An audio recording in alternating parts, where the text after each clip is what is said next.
listening to Dem Boyz Podcast, a Dallas Cowboys fan-made podcast. Now, here are your hosts, Joe and Shane. Ladies and gentlemen, damas y caballeros, thank you for listening to Dem Boyz Podcast, episode 9. My name is Joe Vaya. That's at @MoreCupOfJoe on Twitter. And joining me, as always, one of the hardest working guys on NFL Twitter. That's Shane Carter. That is at Shane Carter TX. What's up, Shane? How's it going? Going good, man. Happy Father's Day. Thank you, and happy belated Father's Day to all of the fathers out there. Because of my father, I fell in love with Dallas Cowboys, and I'm sure that happens all over America and even the world. So for all the fathers who are there for their children and their families, thank you so much for everything that you do. We really appreciate it. But only the Cowboys fans that are dads. That's the only ones that we're wishing Happy Father's Day to. Everyone else, you know, I mean, are you really a father at that point? That's true. You got to raise your kids right. You know, if it comes out of the womb, you get them like an Eagles jersey right away. I mean, you might want to.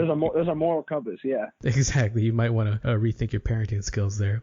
All right, let's go ahead and move into the topic. It's gonna be another short show against the off season with the whole COVID situation. Not a lot of news, but we do have two big stories that we've been talking about this entire off season. One of them has come to sort of a conclusion, but it's still ongoing, and the other one is getting really interesting. So first off, the breaking news today, actually Monday, June 22nd is when we're recording this, so you might listen to it another day, but June 22nd, the Dallas Cowboys have officially received Dak Prescott's signed exclusive franchise tender. Comes out to $31.4 million. This was reported by ESPN.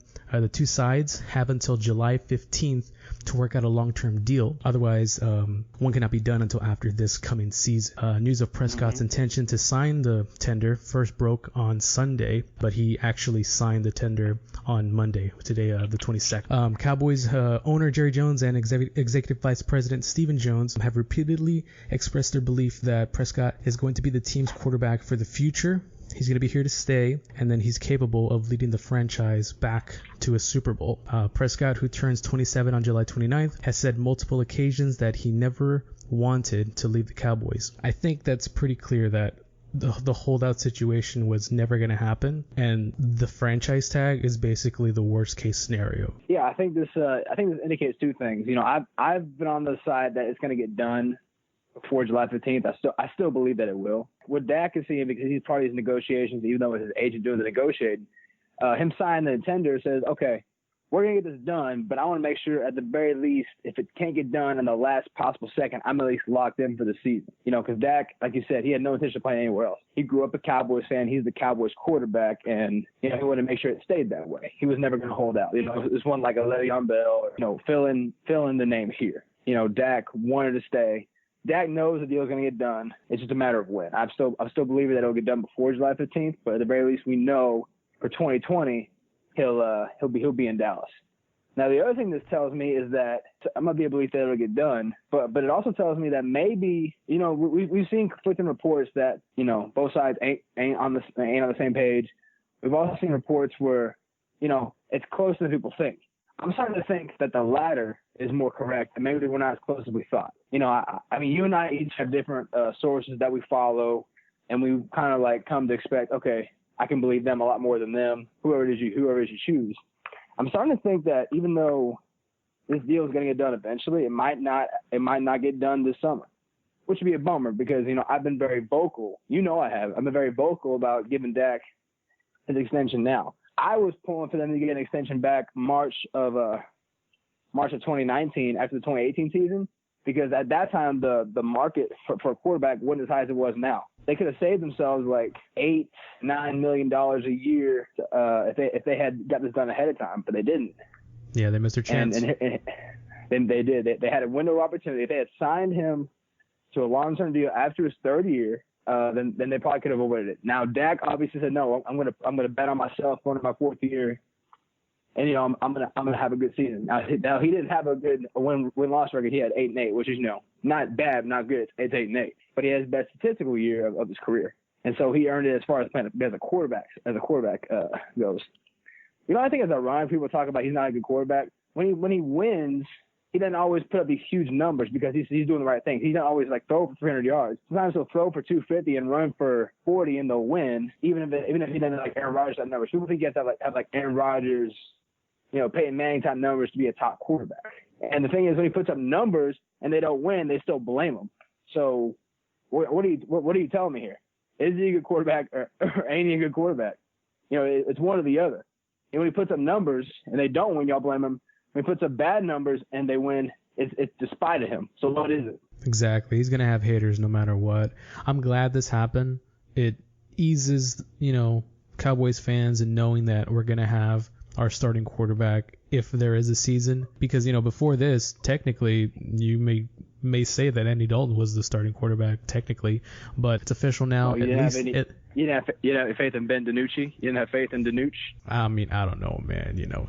I think the Red Rocket could have done some damage, but I'm happy that we have our boy Dak Prescott, future Super Bowl MVP Dak Prescott. Did you see that Instagram post he made with the cowboy hat? That was pretty nice. I retweeted it, so I did. Where he's rocking the cowboy hat. Like, the last person to rock a hat like that well was Walker Texas Ranger, and that was 20 years ago. It's perfect. He's the face of the franchise, face of America's team, so he's got to rock the hat. Awesome. So hopefully the team and Dak Prescott both come to a decision before the deadline. I'm sure it's going to happen. One quick thing that'll segue us into the next topic regarding signing a franchise tag opposed to getting the long-term deal. Yeah. Do you think this will affect, and let me put it this way, how would it affect the Cowboys possibly trading for Jamal Adams?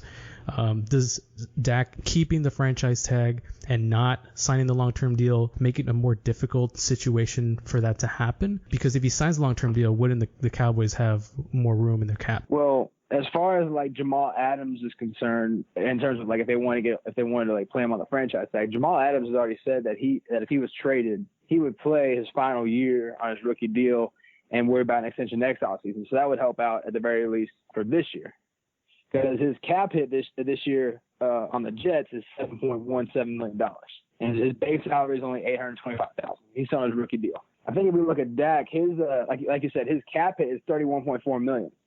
The issue with that one is that even though it's $31.4 million, people can think that means he's gonna get all that money. The reality is that's like the most money he could get this year, and none of it's guaranteed. He has no guaranteed money. He gets hurt, he doesn't get any of that guaranteed money. It's a week-by-week thing for him, and so that's what's going to affect him as far as that goes. With Jamal Adams' cap number, the Cowboys have shown they can create space. Teams create space in the salary cap. I always tell people that the cap is really just two things. It's a way of justifying underpaying players. It's also just bookkeeping. Because the Cowboys basically had like all this cap space that they just somehow wasted. But they had 3 long-term extensions last offseason with Ezekiel Elliott, Leo Collins, and Jalen Smith. And people wondering, where'd they get this money from? That's what the cap is. It's bookkeeping. So if they wanted to trade for Jamal Adams, they would find a way to flip the money. They would take someone's deal, restructure it, turn 2 years, $10 million into 3 years, $3.3 million. It happens all the time. So if they want to trade for Jamal Adams, they'd find a way to pay him. It's more along the lines of, okay, if we trade for Jamal Adams, but we don't get this deal done now, are we going to go into the 2021 offseason with the duty of getting 2 max extensions with a quarterback who wants to reset the market and Jamal Adams, who looks like could be the highest paid defensive player in the league, maybe not as high as an Aaron Donald or a Khalil Mack, but definitely in the realm of that $16, $17 million a year contract that defensive backs are starting to get. Do they want to do that? Or would it be better off if they were able to convince Jamal Adams to play on his 5th-year option? Or could they get an extension to Dak before July 15th? So that's the things that they're going to have to consider. Right, and it seems that Jamal Adams has a preferred destination, which is no surprise to anyone. In a recent cell phone video that posted to social media, it seems that it was posted or shot on Sunday in the Dallas area.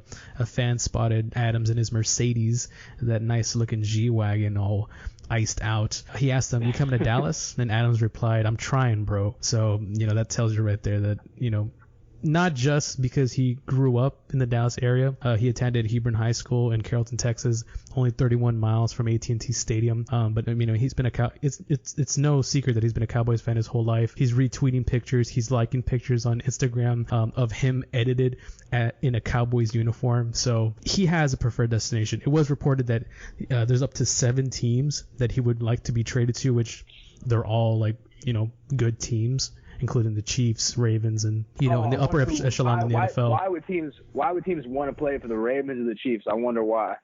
Yeah, I don't know. It's maybe he doesn't like his situation because he doesn't have a lot of success there. If I don't know. I saw a lot of people comparing him to a Kevin Durant situation. Although KD did pretty well in Oklahoma City. They weren't like a bottom feeder team or anything. So I don't see it exactly like that. But I am very excited. I wake up every morning. Yeah. The first thing I do, I look at Twitter, and I see Jamal Adams trending basically every day, right? So it's a tease every day. Yeah. And I'm just hoping to see it confirmed. There's so many fake accounts out there, fake confirming it, which makes me mad. But once it does happen, you're the first person I'm going to call, and I'm going to be crying. Okay. I actually saw the KD comparison thing you saw. I think that's kind of dumb. The only way that makes sense is if I think it's dumb too, by the way, for the record. If they were in the AFC Championship game and they lost to the Chiefs, so the Kevin Durant comparison would be that Derrick Henry, if the Titans play the Chiefs again in the AFC Championship game and then they lost, and then in the very next offseason signed a long-term deal with the Chiefs. That's how it could be compared to KD. Jamal Adams is more on the lines of a Damian Lillard, who's like a shining star on a team that's kind of holding them back. Now, and Portland's always been one of those teams like it's close but not close enough. And the Jets are like, they have good players, but they always fall short because of lack of talent in certain areas, or they have an inept GM, or they have a crappy coach. It's always something with them. Jamal Adams, I've said before, is not only my favorite defensive player in the league. I think you can make the argument he's the best defensive player in the league, and that includes the pass rushers and the Aaron Donalds of the world, and insert name here. I think he's among those names. I think about a Jamal Adams trade sort of along the lines of, and people might remember this. The Cowboys had a certain running back who was a star running back, was a big name for them, and they traded and got a lot of picks out of it, and they ended up winning a lot of Super Bowls. You know what I'm talking about, right? The Herschel Walker trade.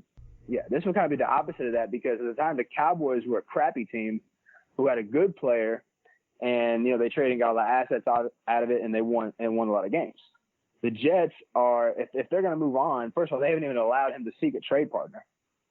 Everyone knows the 7 teams he would rather play for, but they haven't even given him permission to seek a trade. That has to be done first.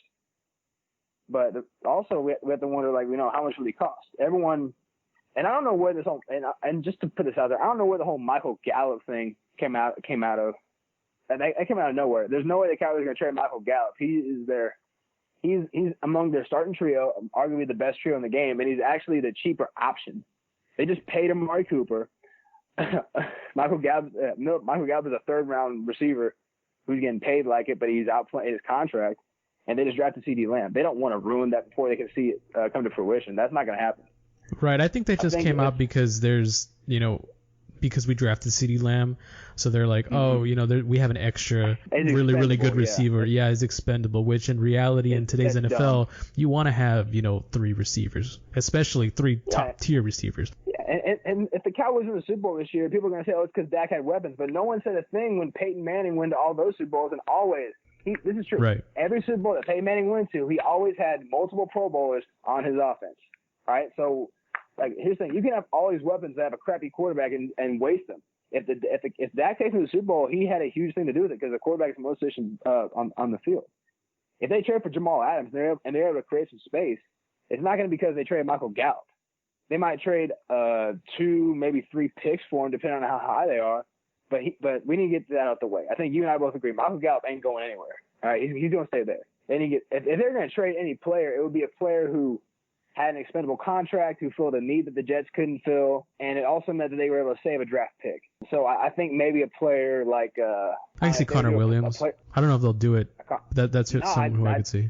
I totally could see that. They made a lot of moves to fix the offensive line. They made a lot of good moves, but they do have a couple spots up for competition on that offensive line. They drafted Mekhi Becton. They signed George Fant, so they got 2 tackles.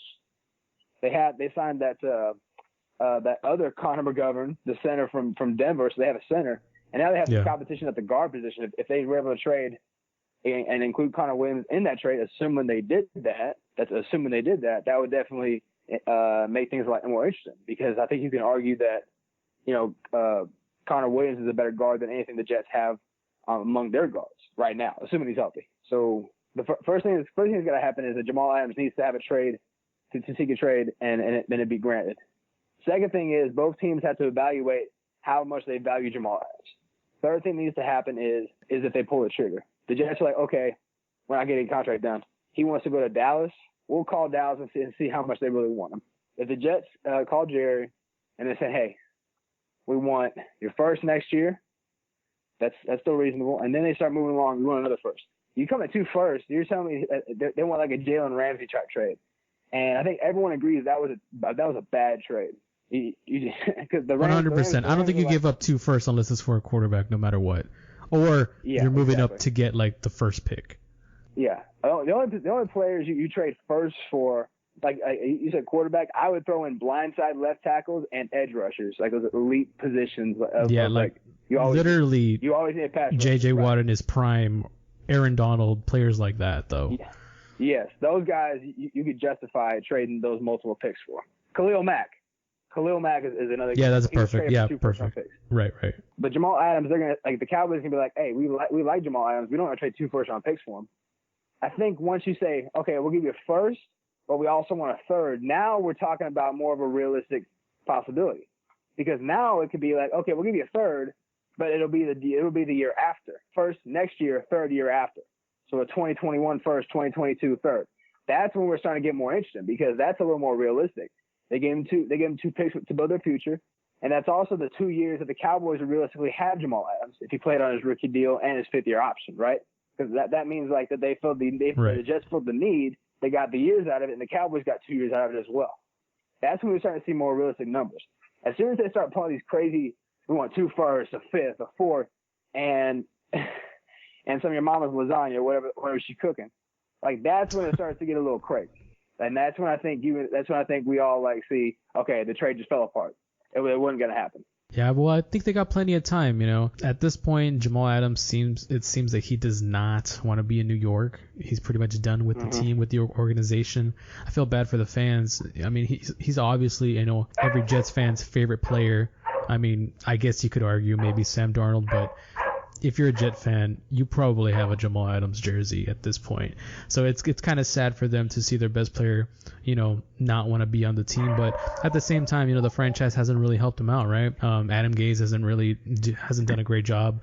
I know he's kind of transitioning into the team that he wants to build, but this could be his opportunity to do that, right? You have an asset that can bring in more assets in picks, maybe even a player like Connor Williams, and you can build a team that you actually want to build and what you were hired for. So I think this is a great opportunity for the Jets to build their team going forward. He's a great player, but do you really want to hang your hat on one great player, or do you want to try and build a team to try and win the division? Now that the Patriots are finally, Tom Brady's out of there, that's true. This is your chance, but you're kind of wasting your time, not building your team as efficiently as you can, while over here down the street, the Buffalo Bills are, building a young powerhouse that's going to end up owning that division for years to come, unless, Tua is a superstar, which he might be. And then the Jets are just going to be in last place again. So. Well, I think you brought up a good point about like Tom Brady no longer being in New England. We're going to see how good of a coach Bill Belichick is with Jarrett Stidham at the quarterback. You talk about the Buffalo Bills, they're bringing back one of the better younger rosters in the league. They got a great offensive and defensive line. They got a new star receiver in Stephon Diggs. They got like playmakers on defense like Tre'Davious White. And you look at the team like the Dolphins. The Dolphins have a lot of really good young players, including Byron Jones. I miss Byron Jones. I do. But they know they're at least like 2 years away from actually competing. They have a lot of young, good players who are going to play this year. But I think the Jets see this as their best win-up opportunity before Tua takes over. A depleted Patriots team you're right. Buffalo is definitely, at least on paper right now, the best team in the East. They've got Sam Darnold, who has shown promise, but he never has protection. He's going to go into a year where he finally has looks like a good offensive line, right? He's going to have some weapons on offense because they drafted Denzel Mims from Baylor. They still got the tight ends, Herndon. They got Le'Veon Bell. I mean, he was kind of a bust his first year. We'll see how he plays his second year. So I think this is the Jets' best opportunity, and they might say, we're not going to seek a trade. This is our best opportunity to make the playoffs, to make a push. We need to go all in on this year. And so maybe I think you're right. I think that might also factor into it the fact that the East is so much up for grabs, more than it has been since the 90s, that maybe they're thinking, okay, this is our best chance. We have to take it now. We can't afford to lose our best player over it. Right, and they did beat the Cowboys last year, so Sam Darnold can turn it on. Why do you bring that up? Why? Sam Darnold can turn it on as long as he doesn't have mono. So I bring it up because at work we have this huge Jets fan, and luckily I was off that Monday, so I didn't have to endure his wrath. But man, I knew that Monday was gonna be bad, man. We lost against the Jets, bro, and then we lost that bad. Come on now. That was their first win too. Yeah, it was terrible. Yeah, you kind of ruined my Monday, and my Monday was already been bad anyway. Oh, my bad. Well, we'll leave it on a high note. Thanks so much for all the support. We just passed 1.7K followers on Facebook. Our Instagram's growing finally. I won't say the number because it's still very low, but our Instagram is growing, and I think I saw 1 or 2 more follows on our Facebook page. I am now going to consistently be uploading our videos to YouTube as well. So if you prefer to browse YouTube maybe at night, you pull out your phone and you're not on Facebook anymore and you just want to load up a couple YouTube videos, make sure to subscribe to us on YouTube at Dem Boyz Podcast. You'll see the exact same videos that are on the Facebook page posted on the YouTube page. So whatever platform you prefer, you'll be able to eat up all this content and help support our show. And then if you guys want as well to be part of the show and interact with us either online, on Facebook, Twitter, anywhere you can find us on social media. Yeah, ask us questions. Even if you don't have a question, give us your opinions. If you think, we're dumb and, you don't think Jamal Adams is worth any trade, say so. All we read is stuff from reporters, but, we want to get the fan perspective as well. So if there's a lot of fans y'all gave me so much flack for Tyron Smith, and then all of a sudden that report came out about the possibility of the Cowboys either trading or moving on from him, and I look like a messiah. And I didn't even want that to happen. So I'd rather y'all leave me y'all's opinions of what's going to happen, or even some questions that we could answer, instead of coming at me as if I caused this to happen. Just leave us with some stuff we can use for our next show, because coronavirus, like Joe said, we're kind of grasping at straws. Any news that the Cowboys have, any topics we hadn't touched yet, we hit on them as soon as we can. But we also would like for y'all to interact with us a little bit. Yeah, for sure. Maybe in the future, if we get enough people interacting to where we're it's too many questions, I can set up a virtual voicemail, and then we can listen to your voicemails and reply to them live on the show instead of just reading them. So we can do a bunch of different funs if you guys want to interact. So thanks again for all the support. Thanks again for following. Keep an eye on for breaking news. But anytime I see breaking news, I post it as quick as I can. Yeah, just keep listening to the show. Thank you so much for the support, and go Cowboys. Special thanks to Julio Carrillo for intro and outro music. Find him on Facebook and YouTube under Julio Carrillo Music.